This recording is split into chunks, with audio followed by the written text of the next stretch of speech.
다음은 국민의당 비례대표 이태규 의원 나오셔서 질문해 주시기 바랍니다.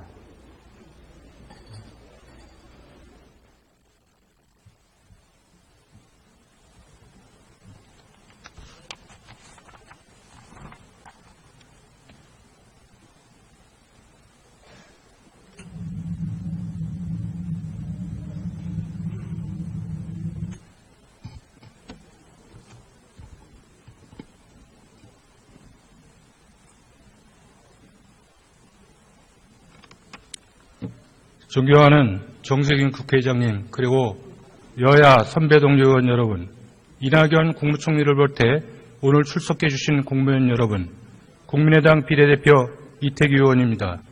한반도 안보 정세가 6.25 전쟁 정전 이후 가장 심각하고 엄중합니다. 김정은 정권은 기필코 6차 핵실험을 강행함으로써 돌아올 수 없는 강을 건너버렸습니다. 우리 정부의 대화 제의나 국제사회 규탄에도 아랑곳하지 않고 자기만의 길을 가고 있습니다. 우리는 진정으로 평화적 해결을 원하지만 갈등과 대치는 어느 시점에서 군사적 충돌로 폭발하든지 또는 극적 대화와 타협으로 정리될지 현재로서는 알 수 없습니다. 전술핵 재배치 문제가 국내에 이어 미국 백악관과 의회 테이블 위에도 올랐습니다. 북핵 문제가 임계점에 다다르고 있습니다.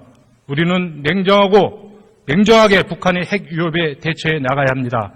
그런데 과연 지금 우리는 그렇게 대처하고 있습니까? 저는 먼저 논란이 되고 있는 전술핵과 핵무장에 대한 정부의 명확한 입장을 요구합니다. 국무총리께 질문드리겠습니다.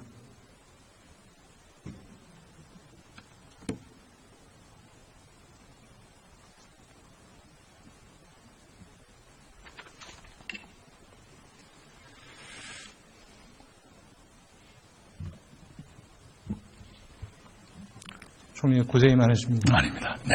정부의 비핵화 의지는 확고한 것이죠. 네.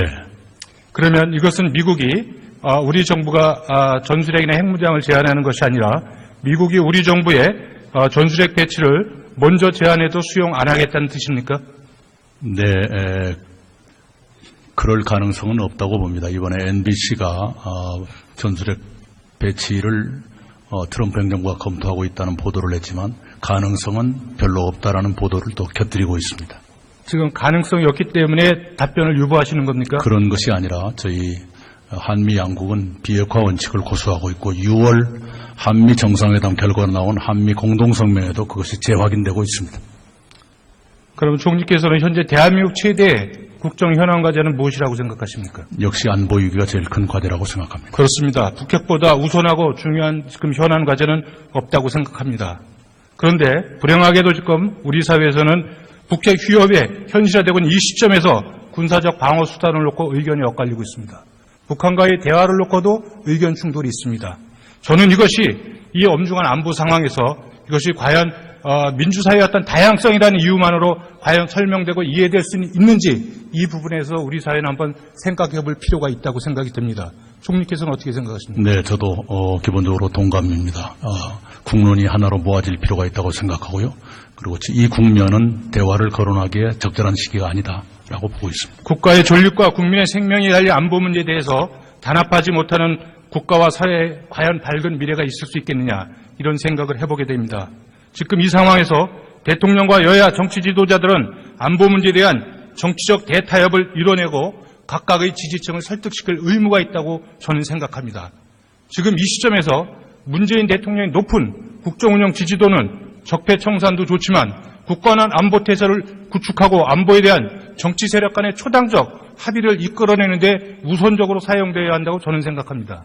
총리, 북한의 6차 핵실험 직후 국민의당 안철수 대표가 제의한 대통령과 여야 대표 간의 안보 대화가 지금 이 시간까지도 이루어지지 못하고 있는 특별한 이유가 있습니까? 예, 안타깝게도 야당 지도자 중에 한 분이 그걸 거절하고 청와대 정무수석이 다시 한번 제안을 드렸을 겁니다만 제발 수용해서 여야 지도자들의 안보 대화가 빨리 이루어지길 바랍니다. 그렇다면 자유한국당의 문제를 떠나서 정부는 그동안 엄중한 안보 상황 속에서 야당 대표를 초청하거나 또는 방문해서 안보 정보를 공유하고 정부 대책을 설명하며 협조를 구한 적이 있습니까? 그런 노력이 좀 부족했다고 생각합니다. 총리께서는 그러신 적 한 번도 없으시죠? 네, 대통령도 물론 없습니다. 네, 제가 저라도 해야 되겠다는 생각을 합니다. 저는 안보 상황이 엄중할수록 안보에 대한 야당과의 대화를 주저해서는 안 된다고 생각을 합니다. 그런 측면에서 안보에 대한 정치 지도자들의 초당적 협력과 공동 대처 방안을 담은 선언문이 발표되어야 된다. 저는 이렇게 생각하고 있습니다. 안보를 지키기 위해서 똘똘 뭉쳐있는 대한민국의 단합된 모습을 국제사회와 북한에 분명하게 보여줄 필요가 있다. 이렇게 생각하고 있습니다. 그리고 이것을 이끌어낼 책임이 저는 대통령에게 있다고 생각합니다. 또 아울러 여야 정치 지도자들한테도 그 과제가 주어져 있다고 생각을 합니다. 만약 이런 중차대한 안보 위기 속에서도 초당적인 안보 공동선언조차 합의해내지 못한다면 저는 대한민국은 그야말로 심각한 리더십의 실종 상황에 있다. 이렇게 판단하고 있습니다. 저는 안보 위기 속에서 초당적으로 국론을 하나로 모으지 못하는 대통령과 정치 지도자들이라면 이것도 또한 북핵만큼이나 심각한 상황이라고 생각을 합니다. 안보에 대한 대통령과 여야 대표 간의 초당적인 공동 대처 선언이 나와야 된다고 보는데 여기에 대해서 총리의 의견은 네, 전적으로 동감합니다. 그렇다면 총리께서는 대통령과 여야 대표 간의 안보 정치 대타협을 위해서 사전에 대통령과 여야 대표 간의 거중 조정 역할을 하실 의향이 있으십니까? 네, 물론이고요. 사실은 오늘 국회가 열리기 전에 오늘 주례회동이 있어서 대통령 배웠습니다만 대통령께서 오늘이라도 여야 지도자들이 만날 수 있으면 좋겠다 이런 말씀을 주셨습니다. 저는 대통령과 여야 대표들이 모여서 초당적으로 안보 대타협 선언을 이루어낸다면 저는 국민들께서 많이 안심하고 환영할 것이라 이렇게 생각을 합니다. 네. 여기에 대한 총리의 역할을 기대해 보겠습니다. 네, 노력하겠습니다. 총리께서는 개헌에 찬성하십니까? 네, 개헌에 대해서 원칙적으로 찬성하고 시대 변화를 담아내는 개헌이 필요하다고 보고 있습니다. 개헌의 핵심은 87년 체제의 청산과 함께 그 속에 자리 잡은 제왕적 대통령제 폐해 극복의 핵심이라고 해도 과언이 아닐 것입니다. 총리께서는 제왕적 대통령이 발생하는 이유가 무엇이라고 생각하십니까? 네, 우리의 오래된 정치 문화도 있을 것이고요. 또 대통령제가 가지고 있는 제도적 취약점도 있다고 생각합니다. 저는 두 가지를 생각합니다. 첫 번째는 책임 총리의 실종입니다. 헌법과 정부조직법에 명시된 총리의 역할과 기능이 제대로 수행되지 못할 때 책임 총리는 의전 총리로 전락합니다. 총리가 실종되면 당연히 대통령의 독주가 시작되고 독주하는 대통령은 제왕적으로 변할 수밖에 없습니다. 저는 이것을 첫 번째라고 생각이 들고요. 두 번째로는 여당이 청와대의 눈치를 보며 침묵할 때입니다. 여당이 대통령을 견제하지 못할 때 국회도 통법부로 전락하게 됩니다. 그리고 국회가 통법부로 전락하게 되면 그것은 야당의 반발을 사서 국회가 파행으로 가고 국회가 파행이 될 때 정부 계획도 제대로 이루어지지 않습니다. 그래서 제왕적 대통령은 실패로 갈 수밖에 없다. 이런 말씀을 드리면서 오늘 저는 책임 총리에 대해서 총리의 의견을 조금 여쭙고자 합니다. 총리께서는 이미 인사청문회 시절에서도 책임 총리로서의 의지를 밝히신 바 있습니다. 기억하십니까? 네. 또 문재인 대통령께서도 책임 총리, 책임 장관제의 실시를 강력하게 주장하시고 여기에 대한 보장을 약속하신 적이 네. 후보 시절에 있습니다. 네. 그리고 총리의 임명장을 수여하는 것에서도 그 일상적 국정은 총리의 책임이라는 각오로 전념해달라고 아마 이런 말씀도 예. 하셨습니다. 네. 그러나 총리께서는 동의 안 하실지 모르겠지만 유감스럽게도 지금 총리가 잘 보이지 않는다. 대통령 독주, 총리 실종 이런 지적도 있습니다. 이런 지적에 대해서 어떻게 생각하십니까? 네, 초기에 조각의 국면에서 그런 아쉬움이 있었다고 생각을 합니다. 그러나 지금 많은 일상적 국정에서는 제가 조정하고 있는 것이 보도되고 있는 것 이상으로 많다는 말씀은 분명히 드립니다. 총리는 실질적으로 책임 총리로서 국무위원 제청권을 행사하고 계십니까? 늘 협의하고 있습니다. 협의하지 않은 장관 인선은 없었습니다. 그리고 그러면 네. 그러한 그 대통령과 총리가 협의한 그런 장관 인사가 대통령께서는 그 역대 정권 통틀어서 가장 잘된 균형 인사, 탕평 인사, 통합 인사라고 이렇게 자평을 하셨는데 이런 대통령의 평가에 동의하십니까? 적으로 아쉬움이 있었다고 봅니다. 지금 대통령께서 스스로 제시한 인사 5원칙에 80%가 넘게 다 위배된 분들이 지금 장관직을 수행하고 계십니다. 이런 그 인사 결과에 대해서 대통령께서 그렇게 평가하신다면 저는 이것은 국민 정서가 굉장히 동떨어진 평가다. 이런 말씀이 듣고 저는 그렇게 생각을 하고 네. 그럼 인사재청권을 실질로 행사하지 못하신다고 하더라도 저는 장관의 인사 내용에 대해서 최소한 견제는 하셔야 되는 거 아닌가 이런 생각을 갖고 있습니다. 네. 이 부분에 대해서 한번 대통령께 문제 제기하신 적이 있습니까? 예, 낙마한 경우에는 거의 대부분이 지탱하기 어렵다는 말씀을 드린 적이 있고요. 최근에도 몇몇 인사에 대해서는 그런 우려를 전하고 있습니다. 마하마트 간디가 국가를 망치는 7가지 사회학 중에서 첫 번째로 꼽은 것이 원칙 없는 정치였습니다.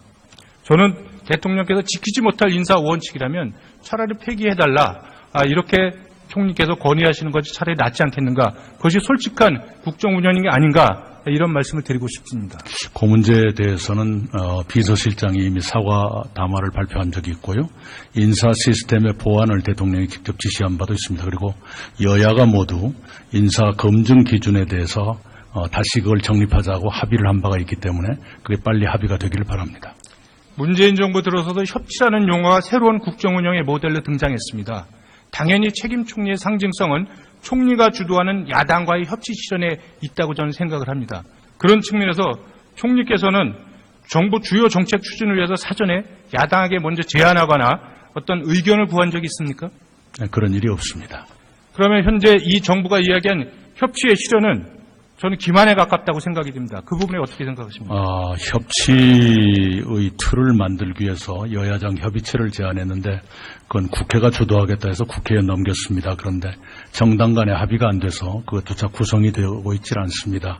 그런 몇 가지 장애가 있다는 걸 말씀드립니다. 굉장히 아쉽게 생각합니다.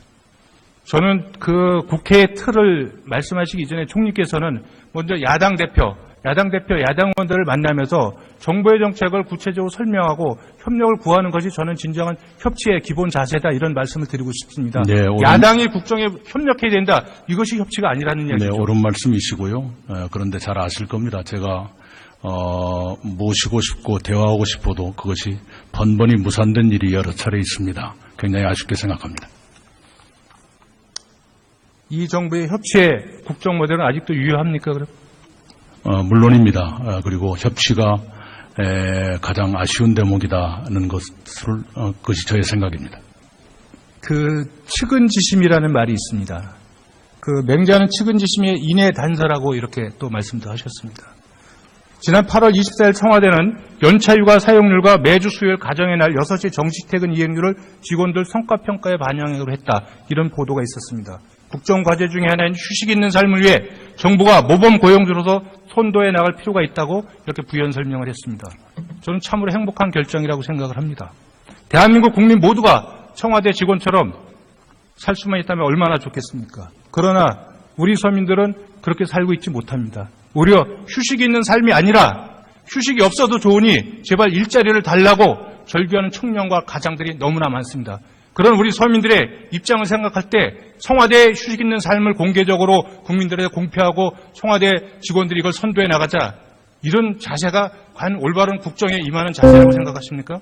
하급 직원들은 상사의 눈치를 보게 되어 있습니다. 그래서 하급 직원들에게 휴가를 가라고 아무리 말해도 상사가 가지 않으면 가지 않는 그런 문화가 있지 않습니까? 바로 하급 공무원들 그리고 일반 서민들도 좀 쉬실 수 있도록 하기 위해서 그런 조치를 불가피하게 취했습니다. 저는 정부가 우리 서민들을 어떻게 생각하고 어떤 자세로 국정에 임하느냐가 굉장히 중요하다고 생각이 듭니다. 그래서 누릴 것 누리고 즐길 것 다 즐기면서 서민들을 위한 정치다, 정책이다 이렇게 이야기할 수는 없다고 생각이 듭니다. 혹시 총리께서는 그 좌변기도 아니고 옛날 수세식 변기에서 밥을 지어 먹고 잠을 자는 13억 원짜리 아파트의 경비원 기사를 보신 적이 있습니까? 네, 그런 사람들이 굉장히 많이 있다는 걸 저 현장에서 많이 보고 있습니다. 이렇게 사는 서민들이 대한민국에 얼마나 많겠습니까? 저는 총리께서 이런 서민들의 삶이 있다는 것을 늘 가슴에 안고 총리직을 수행해 주셨으면 하는 그런 바람입니다. 네, 바로 그런 현실 때문에 저희가 소득 양극화의 완화라든가 저소득층의 소득 증대를 위해서 여러 가지 정책을 시작하고 있습니다. 네, 답변 감사합니다. 감사합니다.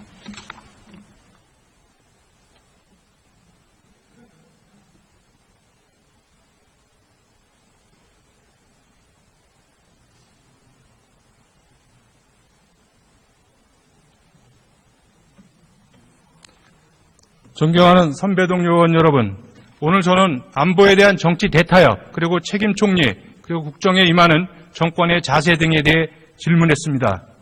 저는 문재인 정부가 잘 되기를 진심으로 바랍니다. 그러나 원칙 없는 적폐청산은 반드시 새로운 적폐를 낳게 돼 있습니다. 독선과 독주는 반드시 오류를 낳습니다. 독선은 야당을 무시하고 야당의 무시는 결국 국민 무시로 이어졌습니다. 그 결과는 정권의 실패였습니다. 실패한 대통령의 뒤에는 실패한 인사와 책임 총리의 실종, 그리고 청와대 눈치 보기에 급급했던 여당이 있었다는 사실도 잊지 말아야 합니다. 야당과 임기 내내 대척점을 세우고 타협과 협조를 이끌어내지 못한 대통령도 반드시 실패의 길을 걸었다는 점을 기억해야 합니다.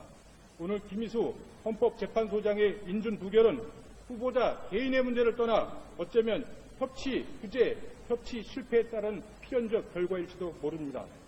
문재인 대통령의 국정 지지도는 여전히 높습니다.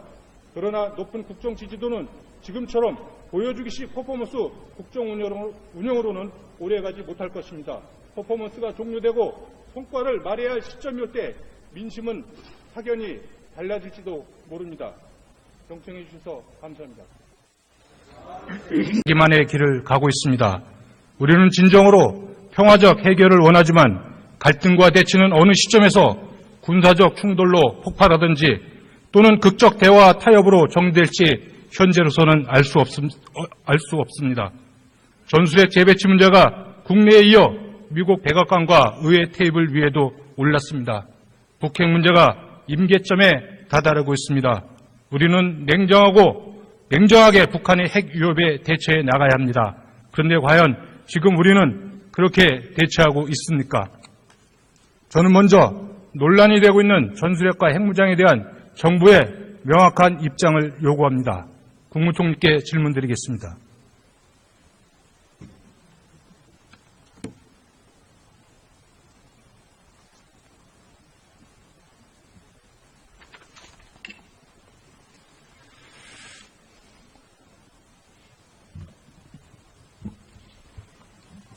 총리 고생이 많으십니다. 아닙니다. 네. 정부의 비핵화 의지는 확고한 것이죠. 네. 다음은 국민의당 비례대표 이태규 의원 나오셔서 질문해 주시기 바랍니다.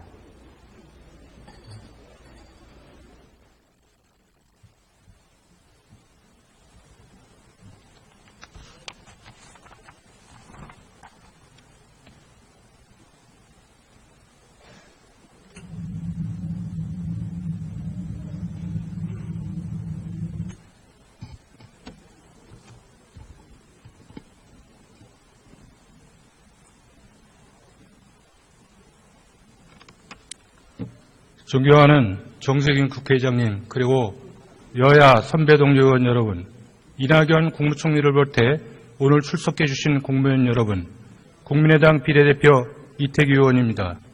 한반도 안보 정세가 6.25 전쟁 정전 이후 가장 심각하고 엄중합니다. 김정은 정권은 기필코 6차 핵시험을 강행함으로써 돌아올 수 없는 강을 건너버렸습니다. 우리 정부의 대화 제의나 국제사회 규탄에도 아랑곳하지 않고 자연 민주사회의 어떤 다양성이라는 이유만으로 과연 설명되고 이해될 수 있는지 이 부분에서 우리 사회는 한번 생각해 볼 필요가 있다고 생각이 듭니다. 총리께서는 어떻게 생각하십니까? 네, 저도 기본적으로 동감입니다. 국론이 하나로 모아질 필요가 있다고 생각하고요. 그리고 이 국면은 대화를 거론하기에 적절한 시기가 아니다라고 보고 있습니다. 국가의 존립과 국민의 생명이 달린 안보 문제에 대해서 단합하지 못하는 국가와 사회에 과연 밝은 미래가 있을 수 있겠느냐, 이런 생각을 해보게 됩니다. 지금 이 상황에서 대통령과 여야 정치 지도자들은 안보 문제에 대한 정치적 대타협을 이뤄내고 각각의 지지층을 설득시킬 의무가 있다고 저는 생각합니다. 지금 이 시점에서 문재인 대통령의 높은 국정운영 지지도는 적폐청산도 좋지만 굳건한 안보 태세를 구축하고 안보에 대한 정치 세력 간의 초당적 합의를 이끌어내는 데 우선적으로 사용되어야 한다고 저는 생각합니다. 총리, 북한의 6차 핵실험 직후 국민의당 안철수 대표가 제의한 대통령과 여야 대표 간의 안보 대화가 지금 이 시간까지도 이루어지지 못하고 있는 특별한 이유가 있습니까? 예, 안타깝게도 그러면 이것은 미국이 우리 정부가 전술핵이나 핵무장을 제한하는 것이 아니라 미국이 우리 정부의 전술핵 배치를 먼저 제안해도 수용 안 하겠다는 뜻입니까? 네, 그럴 가능성은 없다고 봅니다. 이번에 NBC가 전술핵 배치를 트럼프 행정부가 검토하고 있다는 보도를 했지만 가능성은 별로 없다라는 보도를 또 곁들이고 있습니다. 지금 가능성이 없기 때문에 답변을 유보하시는 겁니까? 그런 것이 아니라 저희 한미 양국은 비핵화 원칙을 고수하고 있고 6월 한미 정상회담 결과가 나온 한미 공동성명에도 그것이 재확인되고 있습니다. 그럼 총리께서는 현재 대한민국 최대 국정 현안 과제는 무엇이라고 생각하십니까? 역시 안보 위기가 제일 큰 과제라고 생각합니다. 그렇습니다. 북핵보다 우선하고 중요한 지금 현안 과제는 없다고 생각합니다. 그런데 불행하게도 지금 우리 사회에서는 북핵 위협에 현실화되고 있는 이 시점에서 군사적 방어 수단을 놓고 의견이 엇갈리고 있습니다. 북한과의 대화를 놓고도 의견 충돌이 있습니다. 저는 이것이 이 엄중한 안보 상황에서 이것이 과연 야당 지도자 중에 한 분이 그걸 거절하고 계십니다. 청와대 정무수석이 다시 한번 제안을 드렸을 겁니다만 제발 수용해서 여야 지도자들의 안보 대화가 빨리 이루어지길 바랍니다. 그렇다면 자유한국당의 문제를 떠나서 정부는 그동안 엄중한 안보 상황 속에서 야당 대표를 초청하거나 또는 방문해서 안보 정보를 공유하고 정부 대책을 설명하며 협조를 구한 적이 있습니까? 그런 노력이 좀 부족했다고 생각합니다. 총리께서는 그러신 적 한 번도 없으시죠? 네. 대통령도 물론 없습니다. 네, 제가 저라도 해야 되겠다는 생각을 합니다. 저는 안보 상황이 엄중할수록 안보에 대한 야당과의 대화를 주저해서는 안 된다고 생각을 합니다. 그런 측면에서 안보에 대한 정치 지도자들의 초당적 협력과 공동 대처 방안을 담은 선언문이 발표되어야 된다. 저는 이렇게 생각하고 있습니다. 안보를 지키기 위해서 똘똘 뭉쳐있는 대한민국의 단합된 모습을 국제사회와 북한에 분명하게 보여줄 필요가 있다. 이렇게 생각하고 있습니다. 그리고 이것을 이끌어낼 책임이 저는 대통령에게 있다고 생각합니다. 또 아울러 여야 정치 지도자들한테도